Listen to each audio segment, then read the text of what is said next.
Hello, praise the Lord, God bless you all. परमेश्वर आप सबको बहुत आशीष दे। प्रियो, आज एक बहुत जबरदस्त गवाही आप सबके साथ मैं शेयर करने वाला हूं परमेश्वर की दया से। इन दिनों हम सब जानते हैं, बाइबल भी बताती है कि शैतान जो है वो अपनी पूरी ताकत रिवील कर चुका है दुनिया के अंदर। पूरी ताकत रिवील कर चुका है, अपने सारे पत्ते खोल चुका है। इल्यूमिनाटी हमारे सामने है, खुलेआम सैटनिज्म चल रहा है, दुनिया खुलेआम सैटनिज्म के चर्चेस चल रहे हैं, शैतान की पूजा हो रही है और लोग खुल के इस बात को एडमिट कर रहे हैं कि यस वी वर्शिप सैटन। ठीक है, और ऐसा बाइबल में लिखा है, प्रकाशित वाक्य में हम सभी जानते हैं कि ऐसा होगा। और इन दिनों में इस वजह से शैतान के जो खुल के सामने आने की वजह से बहुत सारी जिंदगियां जो है वो प्रभावित है, बहुत सारी जिंदगियां जो हैं बर्बाद हो चुकी हैं।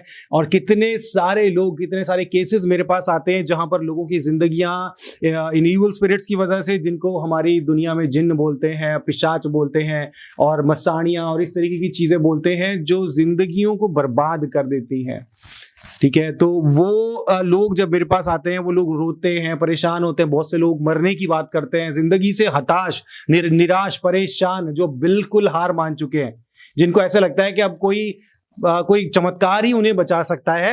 लेकिन ऐसे में हमारे पास एक परमेश्वर की एक बेटी आती है, जिन्होंने ना सिर्फ अपने आप को बल्कि अपने घर को और अपने परिवार को आजाद किया। वो भी कैसे? वो भी अकेले, और सिर्फ उस विश्वास से जो परमेश्वर की ओर से उन्हें दिया गया। किसी खास व्यक्ति की मदद से नहीं, किसी पास्टर की मदद से नहीं, कोई पास्टर आके उनके घर में ये काम करके नहीं गया। बहुत मामूली सी मदद से, सिर्फ थोड़ी गाइडेंस के द्वारा इन्होंने अपने परिवार को अपने आत्मविश्वास से, परमेश्वर की सामर्थ्य से, परमेश्वर की आत्मा की मदद से इन्होंने अपने घर को आजाद किया। और आज ये अपने घर में अपने परिवार के साथ उन सब चीजों से आजाद, बहुत ही अच्छे तरीके से, साउंड तरीके से अपनी जिंदगी को जी रही हैं। बहुत जबरदस्त गवाही इनकी है। आइए हम इनके मुंह से ही सुनते हैं कि कैसे, क्या कुछ इनके जीवन में हुआ और उसके बाद कैसे इन्होंने अपने आप को और अपने घर, अपने परिवार को आजाद किया। सिस्टर जी, हम आपके मुंह से सुनना चाहेंगे। जी ब्रदर, जैसे हम लोग इस घर में, हमने नया घर बनाया। अपने घर में 2013 में हम लोग यहाँ पे शिफ्ट हो गए थे। तो जैसे ही हम लोग अपने घर में शिफ्ट हुए तो ऑलमोस्ट 1 साल के बाद हमारे घर में ये सब हलचल शुरू हो गई थी। तो हमारे साथ क्या होता था कि जैसे रात को हमने अपना मेन डोर बंद करना और सुबह जब उठना तो हमारा डोर खुला होता था। तो पहले तो हम इस चीज को बहुत लाइटली लेते रहे कि पता नहीं, हो सकता भूल गए होंगे हम लोग ना। 1 बार हुआ, 2 बार हुआ, ये चीज हमारे घर में रोज होने लगी। तो हम लोग क्या करते थे कि रात को लॉक करना और चाबी निकाल के ना चाबी पिल्लों के नीचे रख देनी कि अब देखते हैं, नहीं निकलेगी ना, अब नहीं खुलेगा। लेकिन क्या होता था, उसके बाद जब सुबह उठना डोर फिर खुला।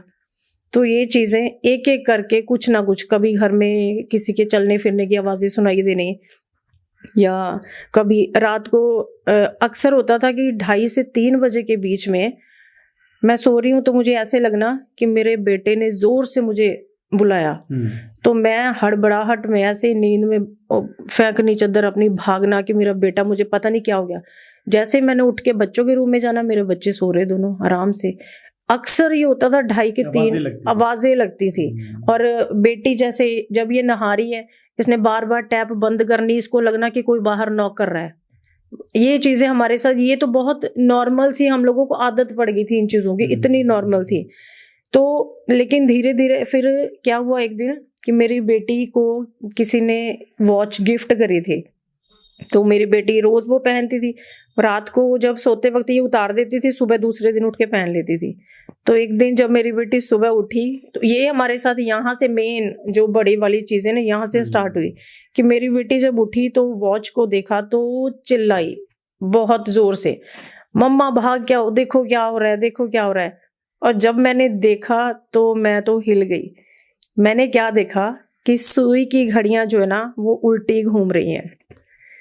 तो मैं हैरान, मैंने कहा ये चीजें तो हम लोगों ने हॉरर शोज में देखी है, ये लाइव पहली बार ये हम चीजें देख रहे हैं।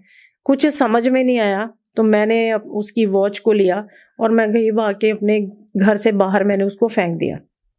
तो एक चीज ये हुई ना, तो धीरे धीरे क्या हुआ, हमारे घर में सिक्के गिरने शुरू हो गए अचानक से। कॉइन, नए नए 1 रुपए का सिक्का, 2 रुपए का सिक्का, टन करके आवाज आती थी और 4-5 गिरे ही होते थे। रोज जब मैंने झाड़ू लगाना तो शाम तक हमारे पास 10-15 रुपए रोज का हमारा हो गया था ना। तो ये चीजें हम लोगों को बड़ी अजीब सी लगती थी कि ये हो क्या रहा है हमारे घर में ना। उसके बाद क्या हुआ, तो मेरे साथ जैसे मैं धीरे धीरे डिप्रेशन में जाना शुरू, हर वक्त परेशान, हमारे घर में झगड़े इतने शुरू हो गए। मैं और मेरे हस्बैंड का कभी, जब हम इस घर में जब नहीं हुए थे, शिफ्ट नहीं हुए थे ना, तब हमारे कभी इतना झगड़ा होता नहीं था। लेकिन जब इस घर में आए ना तो हमारा रोज का हो गया इतना झगड़ा। और मेरी बेटी, मतलब अगर हम 3 लोग हैं, बेटा छोटा था, कम इन्वॉल्व होता था, हम 3 लोग एक से बढ़कर एक अग्रेसिव, एक से बढ़कर एक। और ऐसे लगता था कि जैसे मेरे घर में ना दुष्ट आत्माओं का तांडव हो रहा है।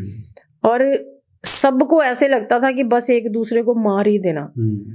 और जिस दिन झगड़ा होना तो इतना दिमाग खराब, तो सोचना कि क्या करूं। दूसरे दिन ही हमने सुबह भाग जाना पंडितों के पास कि हमारे घर में ऐसा हो गया। उन्होंने बोला ये उपाय कर लो, आप ये कर लो, कभी अंगूठियां पहना दो, कभी ये काल सर्प योग हो गया, वहां वो ब्यास रिवर पे जाके आप ये कर दो। बड़े ऐसे काम करवाए हमसे ना।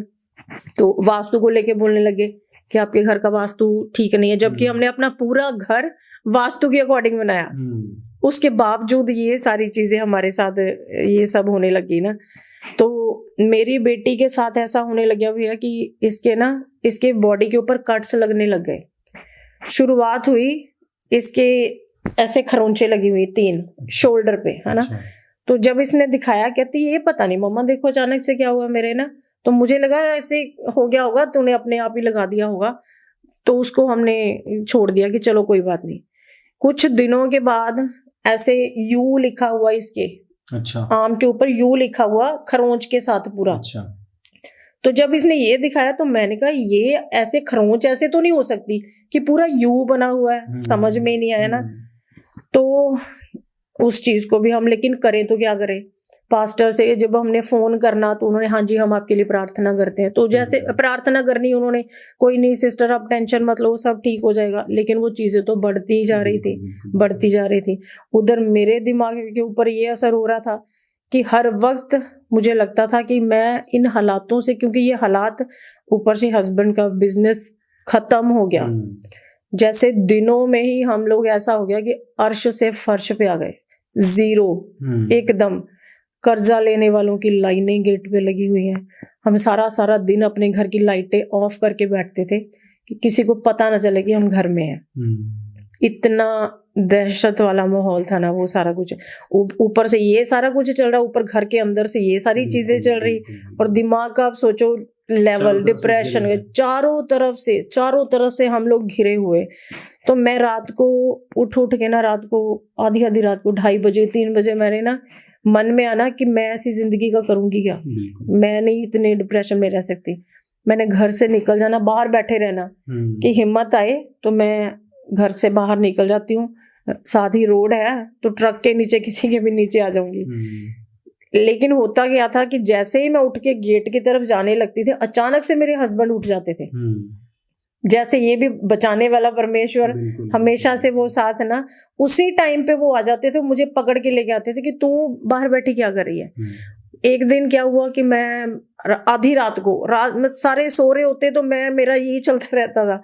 मैं उठी रात को, पंखे की तरफ देख रही हूँ और मैं दुपट्टा ढूंढ रही हूँ और दिमाग में चल रहा है। और मैंने रात को बच्चों को बोल के सोना कि बेटा तुम्हारे ना देखो ये कपड़े यहाँ पे पड़े हुए हैं, ये कपड़े, क्योंकि मुझे खुद नहीं पता होता था कि मैंने रात भर में क्या कर लेना कि सुबह मेरे बच्चे मुझे देखेंगे भी कि नहीं देखेंगे। तो इन्होंने कहना मम्मा आप क्या हर वक्त यही बोलते रहते हो कि मैं मर जाना, क्योंकि मेरे अंदर से इतना ज्यादा होता था ना कि पता नहीं मैंने कब अपनी जिंदगी खत्म कर लेनी है। और उस दिन भी ऐसा ही हुआ कि मैं अपने दुपट्टा बस लेके अपने आप को लगी थी कि मैं उसके ऊपर हैंग कर लूं ना अपने आप को। एंड टाइम पे फिर मेरे हस्बैंड उठ के आ गए मुझे लेके कि तू क्या कर रही है ना, बैठी हुई है। तो ये बहुत मेरे साथ हुआ। कभी नाइफ को देखना तो लगना काट लूं, अपनी नस काट लूं, फिर लगना छत पे जाके गिर जाऊं। ये चीजों से अलग मैं परेशान। ऊपर से बेटी के ऊपर अटैक हो रहे हैं। एक दिन बेटी छत के ऊपर गई है, हमारे ऊपर वॉशिंग मशीन पड़ी है, कपड़े लेने गई।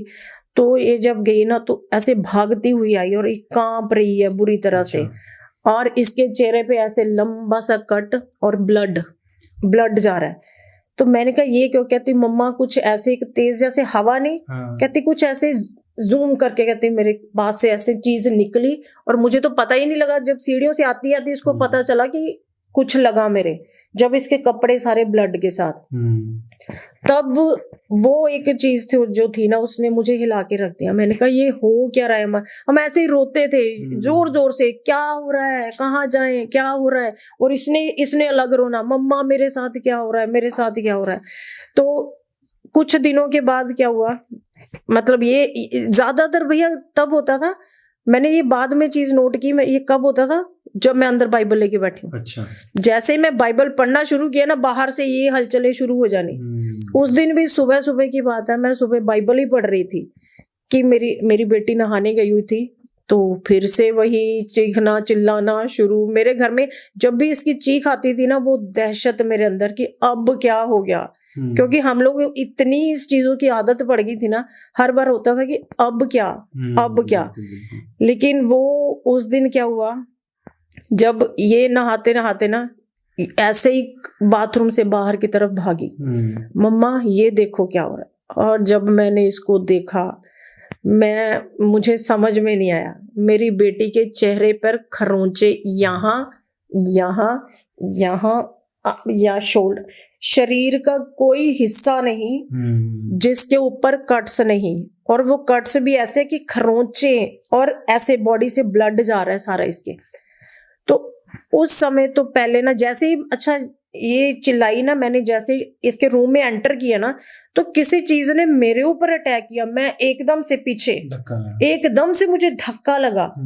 मैंने फटाफट, और मैं ऐसे ऐसे कांपते कांपते हाथों से, मैंने सबसे पहले क्या किया, अपना फोन उठाया, मैंने इसकी फोटो खींची।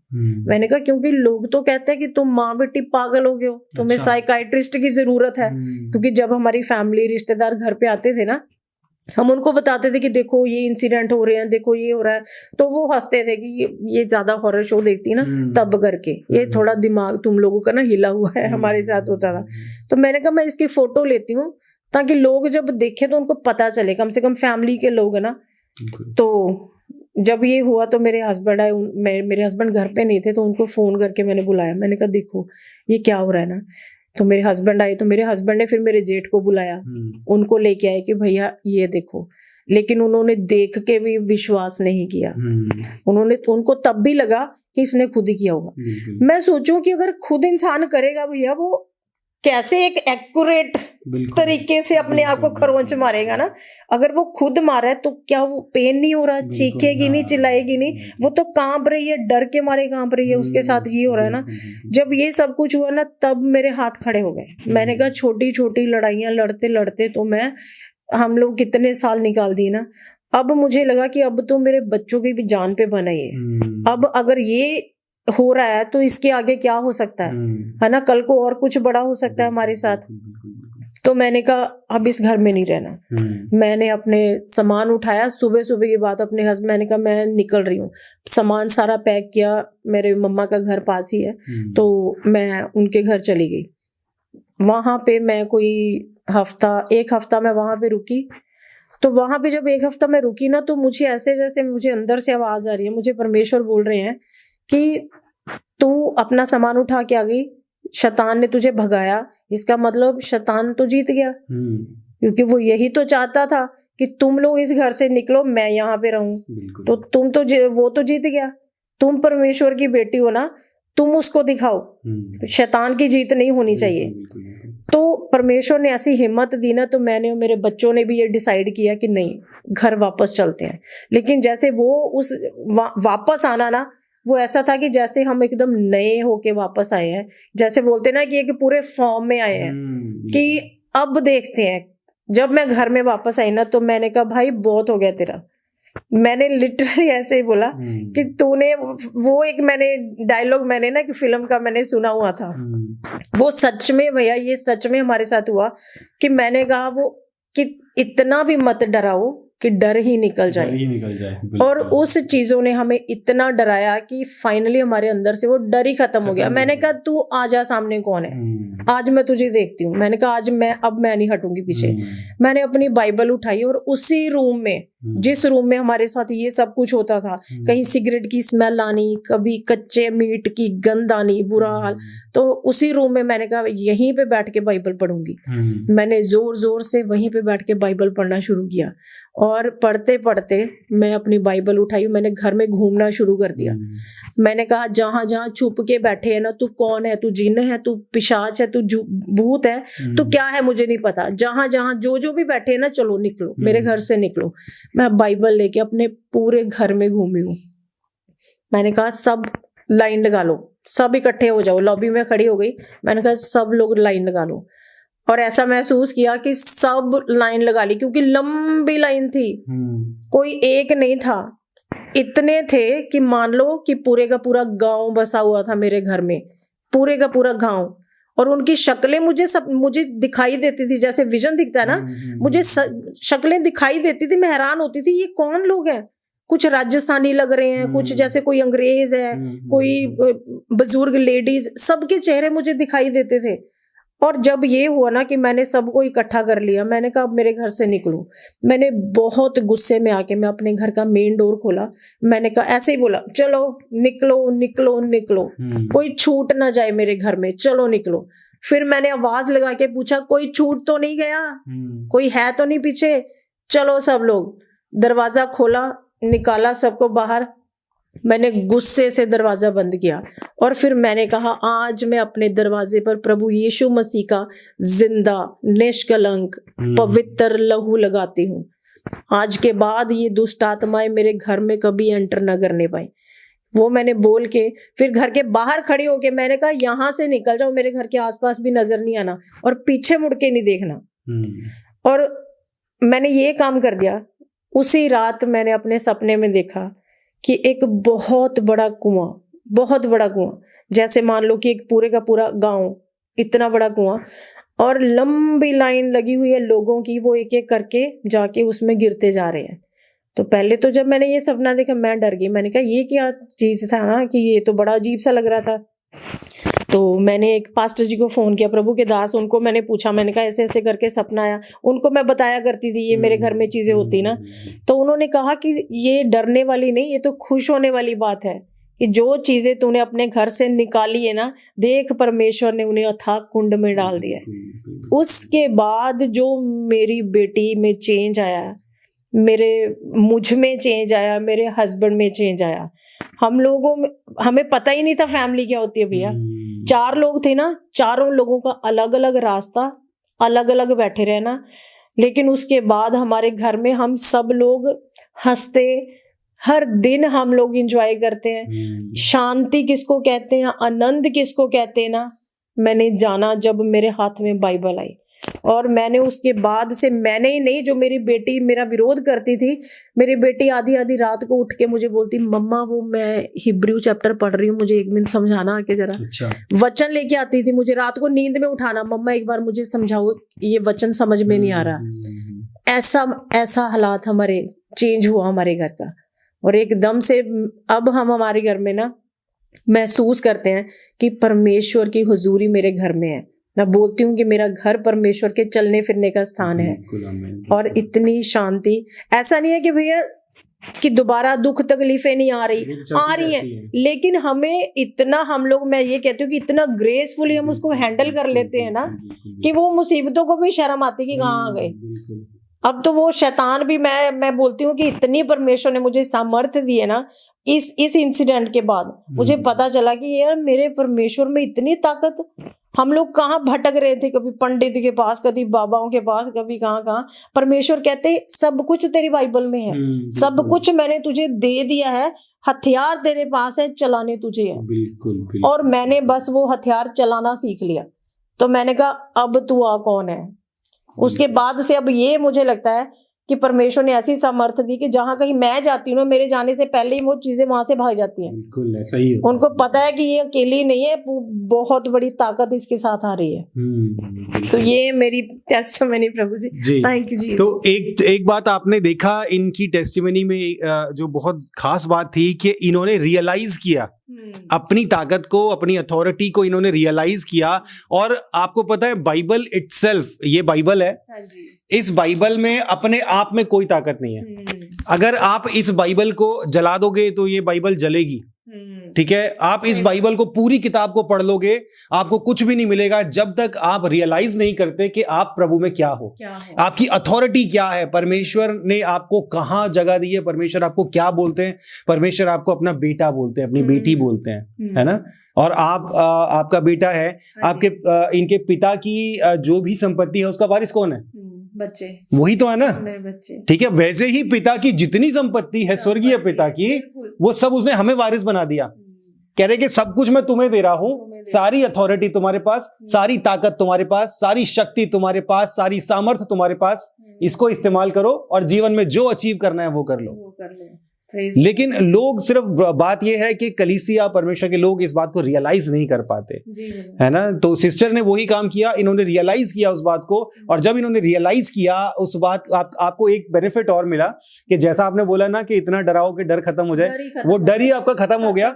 और मैं आपको एक बात बताऊं, मैं बार बार ये बात बोलता हूं कि अगर आपको इवल स्पिरिट से फाइट करना है तो आपके अंदर एग्रेशन होना जरूरी है इनके लिए, है ना। सिस्टर जी, लोग क्या करते हैं ना, लोग ना सुरक्षा मांगते हैं परमेश्वर से कि परमेश्वर पिता हमें सुरक्षा दो, हमारे परिवार को सुरक्षा दो, इसको सुरक्षा दो, घर को सेफ रखो। मैं कहता सुरक्षा नहीं मांगनी, आपने अटैक करने की ताकत मांगनी है, पलट कर अटैक करना है। आप अटैक नहीं करोगे तब तक वो पीछे नहीं जाएंगी, क्योंकि शैतान का एक पैटर्न है कि वो वापस मुड़ मुड़ के आता है। अगर कोई परमेश्वर का दास आपके ऊपर हाथ भी रख देगा, आपके ऊपर ले हैंड कर देगा, जब तक आप संगति में रहोगे, आराधना में रहोगे, तब तक आप आजाद रहोगे। लेकिन जैसे ही आप घर में आए, वो फिर से घर में आके बैठ जाए, क्योंकि आपने वहां, उन्होंने तो लड़ लिया आपके, लेकिन खुद क्या आप अपने लिए लड़ रहे हैं, है ना। तो ये बात जो है मेरे प्रिय, आप सबके लिए, हम सब के लिए जानना बहुत ज्यादा जरूरी है। एक चीज मुझे और बताओ कि बहुत सारे लोग जो हैं प्रभु में आने से पहले, बहुत सारे लोगों को बहुत डाउट्स होते हैं, और वो अलग अलग चीजों, जैसे तांत्रिक हो गए, बाबा हो गए, इन सब के पास जाते हैं, बहुत कुछ सफर करते हैं, लेकिन वो कहते हैं कि हमने यीशु मसीह के पास नहीं आना, क्योंकि उनके दिमाग में बात रहती है कि धर्म परिवर्तन, ये सारी चीजें। तो ये वाली चीज क्या आपके दिमाग में नहीं आई? क्या आप किन किन बाबाओं के पास, उन्होंने आपके साथ क्या क्या व्यवहार किया, कैसा कुछ हुआ, क्या आपका खर्चा वर्चा, वो उसके बारे में थोड़ा सा बताइए। जैसे हम एक पंडित जी के पास जाते थे, तो जब भी उनके पास जाना तो उन्होंने हमेशा वो क्या बोला, ये जब भी जाना उन्होंने ना बना के बैठ जाना एक नक्शा सा, ये ग्रह इस घर में चला गया, ये ग्रह इस घर में चला गया। तो हमें समझ में तो कुछ नहीं आता था, वो कौन कौन से घरों में घुमाते रहते हैं ना। तो फिर उन्होंने बोला कि ये आपका ना, ये बेटी के ऊपर काल सर्प योग है, आपको ये करना पड़ेगा, इतना खर्चा आएगा, कभी 40,000, कभी 50,000, कभी लाख तक।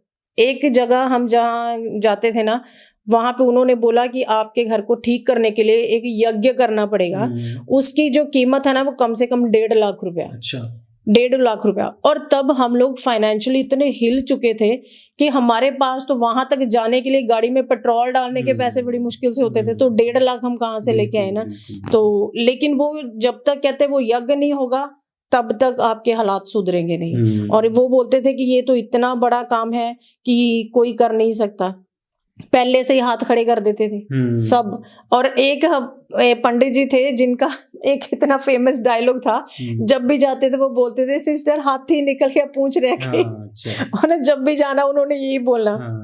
तो मेरी बेटी मुझे पूछने लगी, मम्मा ऐसा कौन सा हाथी है जो निकल ही नहीं रहा, इतने साल जब भी उनके पास जाना। फिर उन्होंने क्या करना भैया, उन्होंने बोलना मेरे हस्बैंड को, अच्छा ये रिंग आपने मूंगा डाल लो, कभी ये डालो। जब नेक्स्ट टाइम जाना उन्होंने बोलना ये रिंग आपने क्यों पहनी, इसी की वजह से गड़बड़ हो रही है। तो हमने सोचना जब लास्ट टाइम आपके पास आए थे तो आप ही ने तो पहनाई थी। उन्होंने मानना ही नहीं कि मैंने भी पहनाई थी, मतलब चक्करों में उन्होंने डालते रहना। तो उस चक्कर में पैसे जो हमारे खराब हुए। जब उन्होंने देखा कि रिंग्स भी पहना दी, काल सर्प दोष का उपाय भी कर लिया, सब कुछ कर लिया, कुछ नहीं हो रहा, तो कहते जी वास्तु खराब है। तो मैं सोचूं, मैंने कहा घर तो हमने सारा वास्तु के अकॉर्डिंग बनाया, कि वास्तु शास्त्र मेन लोग बोलते हैं ना कि घर तुड़वा के वास्तु के अकॉर्डिंग बनाते हैं। मेरा सारा घर वास्तु के अकॉर्डिंग बना हुआ है, मतलब जैसा हम लोग घर चाहते थे ना, अगर वास्तु के अकॉर्डिंग नहीं बनाते ना तो शायद मुझे लगता है मेरा घर और अच्छा बन सकता था। बहुत सारी चीजें हम लोगों ने ना, जैसे आपने नोटिस किया होगा, एंटर करो तो बाहर ही हमारा स्टोर रूम है। बाहर ही स्टोर रूम, वो हमको खास एक वास्तु वाले ने बोला कि यहाँ पे स्टोर रूम बनाओगे ना, तुम्हारे घर में कभी पैसे की दिक्कत नहीं आएगी। और हमारे घर में पैसा ही नहीं टिका, हमारा पैसा ही सारा निकल गया। और वो वास्तु वालों की स्टडी, मैं कहती हूँ कि क्या चीज भैया, क्या नंबरोलॉजी, सब कुछ मेरे घर में आके फेल हो गया। लेकिन जब मैंने देखा कि बाइबल में कुछ नहीं करना, तुम्हारा कुछ खर्चा नहीं लग रहा, तुम्हें कहीं जाके माथा नहीं टेकना, तुम्हें कहीं नारियल लेके भी नहीं चढ़ाना, कुछ भी नहीं करना, लेकिन सिर्फ अपने आप को सरेंडर करना परमेश्वर के आगे। और आप खुद से भी पढ़ सकते हो, आपको जरूरी नहीं कि आपको पढ़ाए। और सबसे बड़ी बात भैया, समझ में आने वाली बातें हैं। हमें ये नहीं कि समझने के लिए स्पेशल किसी के पास जाना पड़े, अर्थ निकाल के बताएगा, कोई अर्थ निकाल के बताओ, कुछ नहीं, सारी बातें समझ में आ रही है। और फिर एक बाइबल में वचन जब मैंने पढ़ा ना कि परमेश्वर ने तुम्हें अपनी समानता में बनाया, ये वचन मेरे अंदर ऐसा घर कर गया कि जब परमेश्वर ने मुझे अपनी समानता में बनाया, तो इसका मतलब जो ताकत परमेश्वर के पास है वो मेरे अंदर भी है। बिल्कुल। तो जब मैंने ये जाना ना कि जो लिखा है कि तू वो सब कुछ कर सकती है जो परमेश्वर कहता है कि तू कर सकती है, तो जब परमेश्वर कहते हैं कि तू सब कर सकती है, तो फिर मैं डरूं क्यों? बिल्कुल। तो मैंने सोचा कि जैसे कहते हैं ना कि कुत्ता तब तक भौंकेगा जब तक आप डंडा नहीं उठाओगे। तो जब हमारे पास डंडा पड़ा है, हमें पता, हम उठा ही नहीं रहे, वो कुत्ता भौंके जा रहा है, काटने तक आपको पहुंच गया, है ना। लेकिन जब मैंने ये जाना ना कि नहीं, ये सिर्फ भौंकने वाला ही कुत्ता है, ये और कुछ नहीं कर सकता। फिर जब कहते हैं ना कि शैतान को उसकी औकात दिखाना, तो मैंने उसको उसकी औकात दिखाई कि देख, मुझे तो पता ही नहीं था कि मेरे परमेश्वर ने तुझे मेरे पैर के नीचे रखा हुआ है, कि मैं तुझे कुचल सकती हूँ, ये तो मुझे पता ही नहीं था, है ना। जैसे ही उसने देखा कि ये अब अपने अधिकार जान गई है, इसको अपनी पावर का एहसास हो गया, तब उसने मेरे घर को छोड़ा। बिल्कुल। तब मेरे घर से भागा वो। तो जिस तरीके से इन्होंने फाइट किया ना, उस तरीके से हम सभी फाइट कर सकते हैं, हम में से हर एक जन फाइट कर सकता है। शैतान ना, मैं आपको बताना चाहता हूँ, बार बार ये बात बोलता हूँ, सिखाता हूँ, शैतान हमारा विरोध कर ही नहीं सकता, उससे हमारी लड़ाई नहीं है, क्योंकि लड़ाई बराबर वाले से होती है। तो हमारे बराबर का है ही नहीं वो, उसका कोई रैंक ही नहीं है, वो हमारे सामने स्टैंड भी नहीं कर सकता। वो सिर्फ इस बात का फायदा उठाता है कि हमें पता नहीं है कि हम कौन है और क्या है, और वो हमें धोखे में रखता है, उलझाए रखता है। और एक चीज मैं आपको और बताना चाहता हूँ कि देखिए, शैतान का हमेशा से ही काम करने का तरीका ये रहा है, वो स्टेप बाय स्टेप काम करता है। कैसे? पहले आपके जीवन में थोड़ी थोड़ी दखल अंदाजी करेगा, मामूली चीजें, आपके दिमाग में ना चीजें, आप कंफ्यूज होने लगोगे कि ये हो क्या रहा है, और धीरे धीरे डर का लेवल वो आपके दिल में बढ़ाने लग जाएगा। जब डर का लेवल आपके घर में बढ़ता है, मतलब सिक्के गिर गए, कहीं पे कुछ आवाज आ रही है, ठक ठक हो रही है, कहीं पर कुछ हो रहा है, कहीं से आवाज आ रही है चलने पैरों की, ये सारी चीजें करने के पीछे उसका मकसद क्या होता है कि वो आपके दिल और आपकी आत्मा में डर बैठा दे। ठीक है, जैसे जैसे डर बढ़ता जाता है, डर जो है ना, वो याद रखना, वो दुष्ट आत्माओं का, शैतान, इविल स्पिरिट्स का डर जो है वो उनका फूड है। जब आप डरते हो तो आप बेसिकली आप उनका पोषण कर रहे होते हो और स्ट्रॉन्ग कर रहे होते हो। जब आपके दिल से डर निकल गया, वही उनका आखिरी दिन है। तो ये इसी तरीके से काम करती हैं कि धीरे धीरे आपके अंदर डर बढ़ाती हैं। और डर के एक खासियत है कि जब आपके अंदर डर होगा ना, जब कोई इंसान डरा होगा ना, उस इंसान को जाकर आप ऐसे हाथ भी मारोगे ना, भाई बात सुनना, वो आपको ये नहीं बोलेगा कि बात सुनना, वो एकदम से गुस्सा, वो एकदम से अजीब सा बिहेव करेगा, वो आपके साथ लड़ाई करेगा, उसको आपके ऊपर झुंझलाहट आएगी। ठीक है, इसीलिए परिवारों में लड़ाई झगड़े होते हैं। और जब लड़ाई झगड़े होते हैं ना, तो उसका नतीजा सिर्फ आपके घर में ही नहीं, उसका नतीजा आपके कारोबार में, आपके बिजनेस में, आपकी जॉब्स में भी दिखाई देता है। तो उसको ये बात पता है कि कौन सी चीज ट्रिगर करनी है कि इनकी सारी जिंदगी बर्बाद हो जाए। और बाइबल कहती है कि चोर और किसी काम के लिए नहीं आता, वो सिर्फ आता है चोरी करने और घात करने। उसका एंड रिजल्ट क्या होता है कि वो आपको डिप्रेशन, डिप्रेशन ये कर करके आपकी जिंदगी को खत्म करे, और आप एंड कहां पर करो? हेल में, जो कि हमारे लिए नहीं, शैतान के लिए बनाया गया है। परमेश्वर चाहते हैं हम सब परमेश्वर के साथ उनके घर पर रहें, लेकिन अगर वाकई में हम स्वर्ग राज्य की प्राप्ति करना चाहते हैं तो हमें पहले अपनी काबिलियत को साबित करना पड़ेगा जी। परमेश्वर को डरपोक नहीं चाहिए। प्रकाशित वाक्य में क्या लिखा है? डरपोक लोग जो हैं वो स्वर्ग राज्य के वारिस नहीं होंगे। अगर कोई व्यक्ति डरपोक है तो वो परमेश्वर को नहीं चाहिए। अगर आप स्वर्ग राज्य के वारिस बनना चाहते हो तो आपको दिखाना पड़ेगा कि मैं वॉरियर हूं, मैं सामर्थी हूं, मैं अभिषिक्त हूं, जीवते परमेश्वर की बेटी हूं, जीवते परमेश्वर का बेटा हूं। शैतान की औकात क्या है कि मेरे घर को, मेरे परिवार को वो छेड़ भी जाए। यही काम आपने किया है ना, और इसके लिए आपका बहुत, जितना मैं अभिवादन करूं आपकी। जब सिस्टर ने ये बात मुझे बताई वो तुरंत मेरे दिल में ये बात आई, परमेश्वर ने मेरे दिल में बात डाली कि परमेश्वर पिता चाहते हैं कि ये दिखाएं दुनिया को कि परमेश्वर की बेटी एक योद्धा, एक वॉरियर कैसी होती है। ठीक है, एक बात मैं और बोल के मैं यूरी से कुछ बात पूछना चाहूंगा, और वो ये कि देखिए, अगर आप एक बार फाइट जीत गए हैं तो इसका मतलब ये नहीं है कि दोबारा कभी फाइट नहीं होगी। फाइट सारी जिंदगी चलती रहेगी, सारी जिंदगी चलती रहेगी, और आपको हमेशा अपने आप को साबित करना पड़ेगा, क्योंकि शैतान कभी भी वापस कोशिश करने से बाज नहीं आता। और जीवन में उतार चढ़ाव भी चलते रहते हैं। अगर जीवन में आने वाले उतार चढ़ाव का क्रेडिट आप शैतान को दे रहे हो कि यार मैं तो इसको हरा दिया था, अब तो फिर से मेरे जीवन में ये काम करने लग गया, नहीं, कभी भी भूल कर भी शैतान को किसी भी बात का क्रेडिट नहीं देना। दोबारा वो आपकी जुबान में नहीं आना चाहिए। वो हार चुका है, जा चुका है। अब आपकी जिंदगी में चाहे उतार चढ़ाव आ रहे हैं, कुछ भी आ रहे हैं, वो आपकी जिंदगी का हिस्सा है, वो चलते रहेंगे, है ना। और हम ऐसे नहीं है कि हम परमेश्वर को ये बोले कि परमेश्वर मेरे जीवन में दुख क्यों आ रहा है, आप क्यों मेरे जीवन में सब कुछ ठीक क्यों नहीं कर देते। कोई बात नहीं, कैसे हालात रहे, कैसे भी परिस्थितियां रहे, हम फाइट करेंगे। कैसी भी हर परिस्थितियां होंगे, हम एक मन एकजुट होकर सारा परिवार मिलकर शैतान को ये दिखा देंगे कि भैया हम जीवते परमेश्वर के बेटे हैं और परमेश्वर ने हमें सब कुछ सिखाया है। तो यूरी, आपसे हम जानना चाहेंगे कि जब ये सब कुछ हो रहा था और जब वो इंसिडेंट आपके साथ हुआ था, वो कट्स वगैरह लगते थे, तब आपको कैसा फील होता था, या क्या कुछ आपके साथ होता, आपका एक्सपीरियंस जानना चाहते हैं। मतलब जब ऐसा मेरे साथ होता था तो मुझे लगता था कि ये मेरे साथ ही क्यों होता है। मुझे ऐसा लगता था, मैंने ऐसा फील करना कि आई एम द वीकेस्ट, कि मैं सबसे वीक हूँ, या ये सब कुछ मेरे साथ ही होता है, कोई मुझे प्यार नहीं करता, मैंने ऐसा फील करना। तो मेरे दिमाग में है ना कि मैं हूँ ही क्यों, कि मैं क्यों हूँ, यही पैटर्न है उसका। तो मैंने कभी कभी, जैसे जब मेरा भाई छोटा था, इसने रात को मम्मा के पास जाके सो जाना, मैंने अपने रूम में अकेले होना, तो मेरे को होना मेरे पास कोई नहीं है, मैं अकेली हूँ। तो मैंने ना ऊपर छत पे चली जाना, मैंने वहां पे बैठ जाना, जाके वो जो बनेरा होते वहां बैठ जाना कि मैंने जंप कर देनी है। कभी मैंने ऊपर चले जाना, कभी मेरा दिल करना कि मैं हल्के से डोर खोलो और मैं भाग जाऊं घर से। सेम देखो जो मेरे साथ हो रहा है वो सेम मेरी बेटी के साथ हो। वही मैंने रात को ऐसे बैठे रहना, मैंने सोचना कि मैं मर जाऊं, कि मैं क्यों मेरे साथ ऐसा होता है, मेरे साथ कभी कुछ अच्छा नहीं होता, हमेशा बुरा बुरा बुरा। तो जब प्रभु जी में आए थे, जब मम्मा ने पापा ने चर्च जाना शुरू किया, तो पहले मैंने बड़ा गुस्सा करना, मैंने घर में लड़ाई करनी, मैंने चीखना चिल्लाना कि क्यों जा रहे हो, कि बचपन से आप हमें कहते हैं कि गुरुद्वारा जाना है, मंदिर जाना है, तो अब क्या आपको कि आप किसी के कहने पे चर्च जा रहे हो। तो मैंने लड़ाई करनी। तो जब मम्मा ने और मेरे भाई ने बपतिस्मा लिया तब भी मैं बहुत लड़ी। मैंने कहना कि आप जो मर्जी करो, उसको क्यों लेके आ रहे, वो छोटा है। तो मैंने लड़ना, मैं टोटली इनके अगेंस्ट थी, बिल्कुल भी नहीं मानती थी। तो फिर धीरे धीरे जैसे लाइफ में इतना कुछ होने लगा सारा कुछ, तो फिर मैंने मम्मा को देखा, मैंने कहा कि ठीक है मैं भी ट्राई करके देखती हूँ, अगर उनकी लाइफ चेंज हो रही तो हो सकता है मेरी भी हो जाए।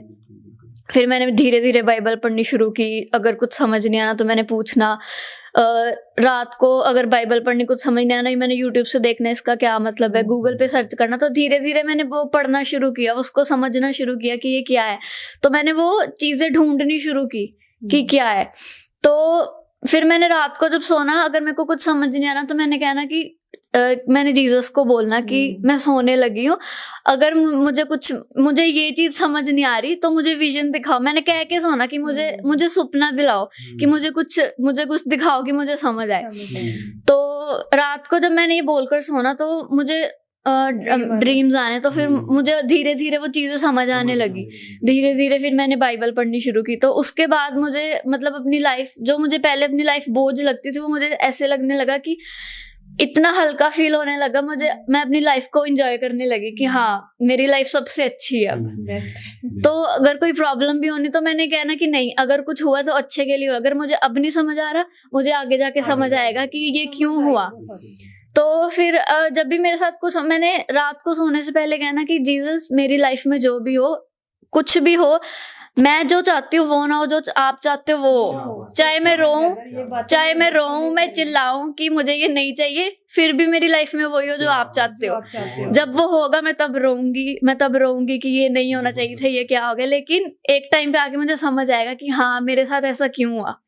तो जब मैंने लॉ करनी शुरू की थी लास्ट ईयर। ये बहुत बड़ी बात है जो आपने बोली ना जी, ये बहुत बड़ी बात है। अपने आप बच्चों ने ये बात बोलना कि प्रभु मेरी नहीं तेरी इच्छा पूरी हुई, बहुत बड़ी बात है। और इसके लिए मैं इनकी जितनी तारीफ करूं उतना कम है। ये बात कम लोगों में देखने में मिलती है। ब्रदर, ये खुद मेरी बेटी ने मुझे ये बात बोली, कहती मम्मा मैंने जीसस से बोला है, जीसस अगर जब मुझे कुछ चाहिए ना, मैं अगर जिद भी करूं, मैं रोने भी लग जाऊं ना कि चाहिए चाहिए चाहिए, आपको पता है वो मेरे लिए ठीक नहीं है ना, तो प्रभु मुझे बिल्कुल मत देना, वो देना जो आपको मुझे मेरे लिए ठीक है। बहुत सही। हाँ जी, वेरी मैच्योर। तो लास्ट ईयर मैंने लॉ करनी शुरू की थी, तो मैंने कॉलेज में एडमिशन ली थी। तो फर्स्ट सेमेस्टर हुआ, लाइक उसके ऑनलाइन एग्जाम्स हो गए थे, तो वो खत्म हो गए। जब सेकंड सेमेस्टर स्टार्ट हुआ तो वो भी कंप्लीट हो गया। लेकिन जब सेकंड सेमेस्टर के फाइनल एग्जाम्स होने थे तो मेरी फीस जो थी वो क्लियर नहीं थी। तो जिस दिन मैं रोल नंबर लेने गई तो मैम ने बोला कि आपकी फीस नहीं क्लियर तो आपको रोल नंबर नहीं मिलेगा। तो मैंने पापा को फोन किया कि ये सब हुआ, तो पापा कहते कोई बात नहीं, तू वेट कर। तो कोई बात नहीं, मैं देखता हूँ। तो फिर मैंने मैम से बात की, लेकिन मैम कहते कि अभी कुछ नहीं होगा, है ना, लाइक आपको रोल नंबर नहीं मिलेगा। तो मेरा बहुत मूड खराब हुआ, मैं घर आ गई। तो मैंने घर आके मम्मा को बताया कि ऐसा हुआ है, तो है ना मैं एग्जाम्स नहीं दे सकती। तो इन्होंने कहा कि कोई बात नहीं। तो मैंने सोचा कि कोई बात नहीं, जो भी हो अच्छे के लिए होगा। एक महीना एग्जाम्स चले, सारे फ्रेंड्स एग्जाम्स देने जाते थे, मैं घर पे बैठी रहती थी। उन्होंने मेरे को पूछना कि क्या हुआ, तो एग्जाम देने नहीं आती। तो मैंने ना ऐसे ही कह देना कि है ना मेरा ना बाहर का प्लान बन रहा है, तो ना मैं इसीलिए नहीं आती। तो उन्होंने कहना कि चल कोई बात नहीं, अच्छी बात है। तो एक महीना हो गया जब रिजल्ट आया सबका, तो मेरे को लगना कि है ना लाइक वो सेकंड ईयर में हो गए, तो मैं अभी भी पीछे हूँ। तो मैंने जब सेकंड ईयर की एडमिशन होनी थी तो मैं कॉलेज गई। मैंने मैम से बात की कि मैम अगर एडमिशन हो सके तो मैम कहते कि अभी आपकी एडमिशन नहीं होगी। तो उस वक्त मेरा बहुत मूड खराब हुआ। मैंने रोते रोते मम्मा को फ़ोन किया कि ये, तो मम्मा कहते कोई बात नहीं, तू रो मत, तू घर आ जा। मैं मतलब जब वापस आ रही थी तो मुझे मतलब मेरा माइंड ना एकदम ब्लैंक हो गया था, मुझे कुछ नहीं समझ आ रहा था मैं किधर जा रही हूँ। मैं ऐसे रोड पे जा रही हूँ, चली जा रही, मुझे कुछ नहीं पता मैं किधर जा रही हूँ। तो मम्मा का फोन आया एकदम से, तो मैं देख रही हूँ क्या हो रहा है, मुझे कुछ नहीं पता। मैंने मम्मा का फोन उठाया, मम्मा कहते कहाँ पे है। मैंने कहा मैं बस स्टैंड पहुंच गई, मैं घर आ रही हूँ। तो एकदम से मेरा दिमाग थोड़ा क्लियर हुआ कि मैं घर जा रही हूँ, मुझे घर जाना है। तो मैं घर आई, मम्मा से बात की, मम्मा ने बोला। तो फिर धीरे धीरे मेरे को हुआ कि नहीं कोई बात नहीं, जो हो रहा है अच्छे के लिए हो रहा है। मैं पूरे रास्ते रोती हुई आ रही थी, मुझे पता नहीं था। घर आई मैं थोड़ा शांत हुई, मम्मा कहते कोई बात नहीं, तेरी एडमिशन नहीं हुई ना, जा पार्टी कर ले। मेरे पास पैसे थे, तो कुछ नहीं होता। मेरे पास पैसे थे। मैंने कहा मम्मा ठीक है, मैंने खाने को लेके आती। मैं गई, मैं अपने खाने को लेके मैं बैठी हूँ, एसी लगाया, गर्मियों के दिन थे। तो मेरे को सारे मैसेज करके पूछ रहे मेरे फ्रेंड्स कि तू कॉलेज आई थी, तू क्लास में नहीं आई। मैंने कहा तुम लोग गर्मियों में क्लास लगाओ, मैं आराम से एसी में बैठ के ना खा रही हूँ। तो मेरे को हुआ 1-2 दिन मेरा मूड खराब हुआ कि है ना मैं पीछे रह गई, मेरे दोस्त सारे आगे निकल गए। तो फिर धीरे धीरे मेरे को होने लगा कि कोई बात नहीं, जो हो रहा है अच्छे के लिए हो रहा है, कि मैं कॉलेज नहीं जा रही, मेरे कॉलेज ना जाने की कोई वजह है। तो मैंने कहा ठीक है नहीं। तो धीरे धीरे जैसे दिन निकल रहे थे, कॉलेज में जो कुछ होता था मुझे लगना कि यार, मैंने सोचना जब मुझे किसी ने बताना कि आज कॉलेज ये हुआ, तो मैंने कहना यार अच्छा हुआ मैं वहां पे नहीं थी, अच्छा हुआ मैं यहाँ पे नहीं थी, कुछ इंसिडेंट अच्छा। कि अगर मैं वहां होती तो क्या पता मेरे साथ ऐसा हो जाता। तो धीरे धीरे मुझे लगने लगा कि अच्छा हुआ कि मैं कॉलेज से निकल गई, कुछ ना कुछ वहां पे गड़बड़ हो। तो फिर पापा ने कहा कि तू कोई बात नहीं, एक बार कॉलेज जा, बात कर। मैंने टीचर से बात की तो वो कहते कि कोई बात नहीं, तो जब सेकंड सेमेस्टर स्टार्ट होगा दोबारा से तब तू एग्जाम दे देना। तो मुझे लगा कि अच्छा हुआ, मुझे पूरा 1 साल मिल गया अपने सेकंड सेमेस्टर के एग्जाम्स की तैयारी करने के लिए। हो सकता अगर मैं पहले पेपर दे तो मैं किसी में फेल हो जाती, मुझे कुछ आता ना। मैंने सोचा कि हाँ अब मेरे पास पूरा 1 साल है कि मैं अपनी तैयारी कर सकती हूँ। तो मुझे धीरे धीरे समझ आने लगा कि अगर लाइफ में कुछ भी हो रहा है तो वो किसी रीजन की वजह से हो रहा है। अगर प्रभु जी ने आपकी लाइफ में अब बुरा किया, अगर आप अब रो रहे तो वो इन फ्यूचर किसी अच्छे के लिए है। तो वो धीरे धीरे सब कुछ समझ आने लगा। तो मेरे साथ कुछ भी होना, मेरे दोस्तों ने कहना कि यार तेरे को टेंशन नहीं हो रही, उन्होंने मुझे कहना यार तू घर बैठी है, तेरे को टेंशन नहीं हो रही। मेरे टीचर्स ने मुझे पूछना कि मतलब जब फीस का नहीं हो रहा था तो टीचर ने कहना तू कैसे करेगी, तेरी इतनी फीस रहती है, तेरे को फाइन पड़ गया। मैंने कहना मैम फिर क्या हुआ, फिर क्या। तो मैम ने मेरे को कहना कि मैम ने मेरे को कहना कि तेरे को टेंशन नहीं होती। मैम ने कहना कि मुझे नहीं सारी रात नींद आई तेरी बात सुन के कि उसकी फीस नहीं दे हुई, वो क्या करेगी। तो मैंने कहना मैम कोई बात नहीं, अगर कुछ भी हुआ है तो अगर जीसस ने मेरी लाइफ में कुछ किया है तो किसी रीजन के लिए किया है। तो जहाँ इतने सालों तक उन्होंने हमें संभाल कर रखा, जब हम उन्हें जानते भी नहीं थे, तो अब तो हम उन्हें जानते हैं, तो वो अब तो हमें संभालेंगे। तो एक बात देखिए, परमेश्वर का वचन कहता है कि जो परमेश्वर से प्रेम रखते हैं, जो परमेश्वर पर विश्वास करते हैं, उनके लिए सब बातें मिलकर भलाई को उत्पन्न करती हैं। यानी हमारे जीवन में कुछ भी होता रहे, यहाँ तक कि अगर हम कोई फैसला गलत ले लें तो भी परमेश्वर उस गलत फैसले को, या हमारे जीवन में कुछ गड़बड़ भी हो जाए तो परमेश्वर उसका एंड रिजल्ट हमारे लिए भलाई ही निकालते हैं, है ना। तो ये सिर्फ हमारे परमेश्वर की क्वालिटी है। और इसके अलावा और बहुत सारी गवाहियां इनके पास है। आई एम श्योर बहुत सारी चीजें ऐसी हैं जो वीडियो में ऑलरेडी काफी ज्यादा लेंथ, आई गेस 1 घंटा तो हो ही गया होगा आसमान, तो ऑलरेडी काफी लंबी हो चुकी है। और ऑल इन ऑल एक जो है एक बहुत अच्छी बात हमें सीखने को मिली इनके टेस्टिमनी से, गवाही से, कि एक बार फिर परमेश्वर ने कंफर्म किया कि शैतान हमारे सामने जीरो है, बिल्कुल, वो हमारे सामने कुछ भी नहीं है। हम जब चाहे तब, जैसे एक चींटी को मसलते ना पैर के नीचे, जब चाहे तब उसको चींटी की तरह मसल के फेंक सकते हैं। और वो सिर्फ एक चीज का फायदा उठाता है, हमारे इग्नोरेंस का, कि हम चीजों को इग्नोर कर देते हैं, हमें पता नहीं है, हमें जानकारी नहीं है। जिस दिन हर एक विश्वासी ने जिस दिन अपने हाथ में बाइबल उठा ली और जिस दिन उनके दिल में ये बाइबल दिखने लगी, जैसे सिस्टर आपने किया, जैसे हर एक विश्वासी जिस दिन ऐसे करने लग गया ना, उस दिन मैं बता रहा हूँ, जैसे चर्चेज में होता है ना कि दुष्ट आत्माएं निकलवाने वाले लोग खूब लाइन लगा के आ रहे होते हैं जी, उस दिन वो भीड़ खत्म हो जाएगी सच्ची। और कोई भी ये नहीं बोलेगा पास्टर के पास जाके कि दुष्ट आत्मा निकाल दो। विश्वासी ये बोलेंगे कि किसी को तो हमारे पास लेके आना, है ना। तो आप सबको जो ये वीडियो देख रहे हैं उनको यही संदेश है मेरा, कि आप यीशु मसीह पर विश्वास कीजिए। अगर आप इन सब चीजों में उलझे हुए हैं और आप सब जगह जाकर थक चुके हैं, हार चुके हैं, तो आपको सिर्फ एक ही व्यक्ति, एक ही चीज, एक ही परमेश्वर, एक ही प्रभु, एक ही किताब है जो बचा सकती है, वो है प्रभु यीशु मसीह। और आपको कोई नहीं बचा सकता। दुनिया सारी आपको ठगेगी, आपको लूटेगी, आपको परेशान करेगी, लेकिन आपको छुटकारा और उद्धार सिर्फ और सिर्फ बाइबल के अंदर मिलेगा। और एक और चीज, लास्ट बात बोल के मैं ये वीडियो एंड कर रहा हूं, कि यीशु मसीह किसी धर्म का प्रभु नहीं है, वो किसी एक धर्म का प्रभु नहीं है, ठीक है। आपने जब अब यीशु मसीह पर विश्वास करते हो तो क्या किसी ने आपको ये बोला कि अपना धर्म बदलो? नहीं, ऐसा तो किसी ने नहीं बोला। आपको किसी ने बोला हो? नहीं, किसी ने नहीं बोला धर्म बदलो। और मैं तो ये बात हैरान हूँ, जो लोग ये बात बोलते हैं ना कि धर्म बदलो, सच में धर्म नहीं, जिंदगियां बदल जाती हैं। जिंदगी ऐसे बदल जाती है भैया कि जैसे हम पहले है ना, हमारे साथ किसी ने बुरा किया ना, हम पलट के मन में होता था कि इसके साथ ऐसे जवाब दो इसको। प्रभु जी में आए तो हमें प्रभु जी ने शांति दी कि नहीं, शत्रु से भी प्रेम करो, उसके तुम्हारे साथ किसी ने बुरा किया ना, मैंने तो जिन्होंने बुरा किया ना उनके घर भी जाके सुसमाचार सुना के आई। परमेश्वर कहते तूने पलट के जवाब नहीं देना, तुम मेरे बच्चे हो। ये जिंदगी हमारे अंदर बदली है। जो झूठ बोलता है इंसान, उसको रियलाइज हुआ कि नहीं, मैंने झूठ नहीं बोला, मेरी जुबान जो है ना, इससे सिर्फ परमेश्वर की महिमा करनी, मैंने झूठ नहीं बोला। वो सारी बुराइयां हम लोग जो पहले बाहर ढूंढते थे ना, वो हम लोगों ने अपने अंदर ढूंढनी शुरू कर दी। मैंने ये देखा कि जैसे ही बाइबल उठाई ना, सबसे पहले परमेश्वर ने हमें आईना दिखाया। सबसे पहले आईना दिखाया कि बाद में तो मुझे जानना, पहले अपने आप को जान, पहले अपने अंदर देख कि क्या क्या कमियां है। वो अपनी कमियों पे फोकस कर करके गिन गिन के निकालना, प्रभु जी आज इससे भी छुटकारा, प्रभु जी आज इससे भी छुटकारा। वो धीरे धीरे करके, जैसे कहते हैं ना, जब परमेश्वर ने इस गंदे बर्तन को पहले साफ किया, फिर उसके बाद परमेश्वर ने अपनी, कहते हैं ना, कीमती अपनी सामर्थ उन्होंने बीच में रखी कि अब ये बर्तन मेरे काम का है ना। तो ये चीजें कहीं और सीखने को नहीं मिली, कभी सुनी भी नहीं थी ये बातें जो हमने प्रभु में अपने आप। ये परमेश्वर डायरेक्ट हमसे बात करने लग गया, हमें किसी बीच में ना, वो कहते हैं एक मीडिएटर की जरूरत नहीं। अब किसी के पास जाने की जरूरत नहीं, सीधा परमेश्वर हमसे बात करते हैं जी।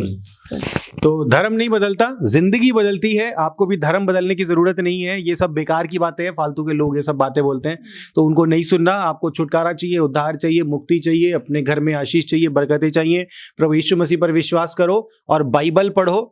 ठीक है, ये मत ढूंढो कि हमें अपोस्टल विनोद कुमार मिल जाए, हमें फला फला पास्टर मिल जाए, फला फला प्रॉफिट मिल जाए। आपके पास बाइबल है तो आपके पास सब कुछ है, आपको किसी की जरूरत नहीं है। बाइबल मंगाइए, ऑनलाइन मंगाइए और अमेजोन से मंगा लो, आराम से आपको मिल जाएगी। इसको खोलो, इसको पढ़ो, और जिस दिन आप इसको पढ़ के आपकी जिंदगी में अमल होने लग जाएगा, उस दिन से आपका छुटकारा चालू।